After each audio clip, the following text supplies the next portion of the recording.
Good morning, students. Today we are going to discuss about environmental education. Do you know what is environment? The environment means the circumstances, objects or conditions by which one is surrounded. In previous lesson already we discussed about environmental education, natural resources, problems and solution and international efforts for environmental protection. So, today we discuss about fourth unit, management and protection of environment. Introduction.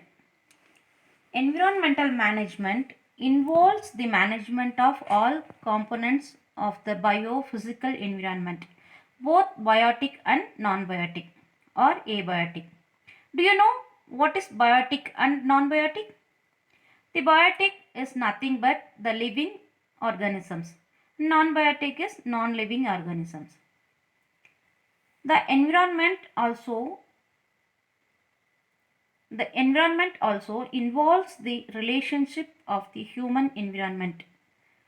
Example, social, cultural and economic environment with the biophysical environment. Every living body needs clean air, water and soil for survival and healthy life. Due to enormous increases in population and stress on environmental factors like air, water and soil, it is urgently needed to frame guidelines and rules for the management of environment in a proper way. A good management of environment can only bring a sustainable life to all in this planet Earth. Next topic, effect of human activities on the environment. Human impact the environment is several ways. Example, common effects are overpopulation, pollution, burning fossil fuels and deforestation. Changes like these have triggered climate change, soil erosion, poor air quality and undrinkable water. Next one, water pollution.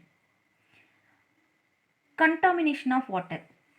Water pollution is the contamination of water bodies, usually as the result of human activities. Nutrients inputs. One of the biggest impacts humans have on aquatic system is excess nutrients inputs. Nutrients like nitrogen and phosphorus are essential to the health and survival of aquatic plants and animals.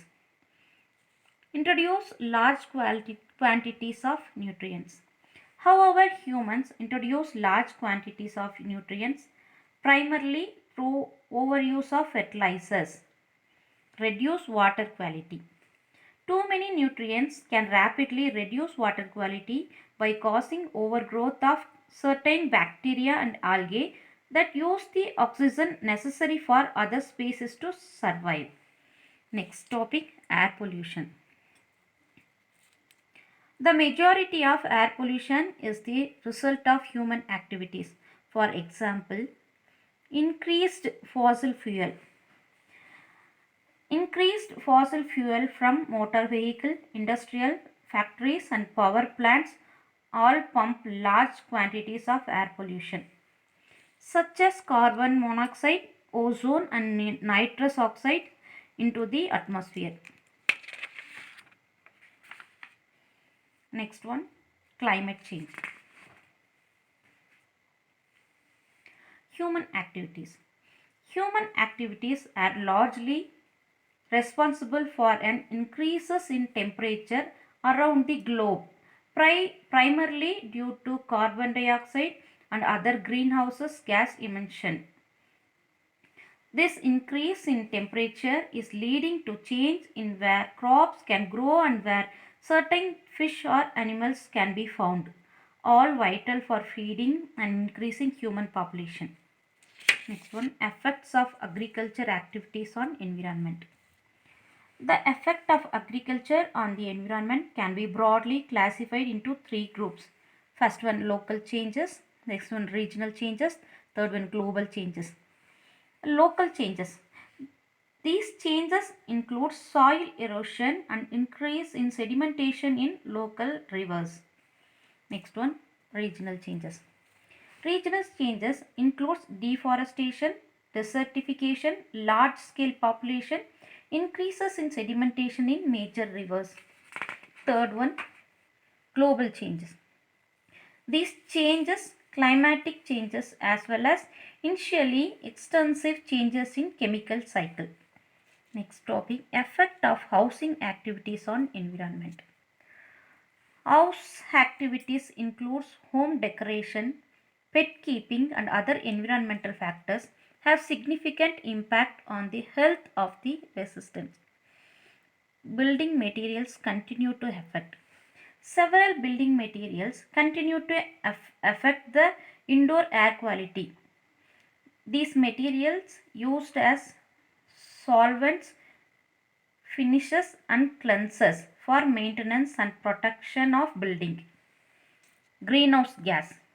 Protection of plastics is also associated with the generation of the greenhouse gas, namely carbon dioxide, volatile organic components and polyvinyl chloride, which are harmful because of global warming potential of carbon dioxide and health related problems of the latter two. Disposal of PVCs is a major problem. The major problems are the indoor air pollution is a major sources of public exposure to air pollutants having potential to cause chronic health problems. Formaldehyde. Formaldehyde also present in tobacco, smoke, natural gas and kerosene. Benzene. Benzene is a solvent used in petrol, ink, oil, paint, plastic and rubber. Trichloroethylene. Trichloroethylene is used in metal degreasers, dry cleaning solvents, inks, paints and varnishes. Ozone. Ozone from copying machines. Fumes. Fumes from cleaning solvents. The next topic is role of non-government organization NGO in environmental protection. It will be discussed tomorrow. Thank you, students.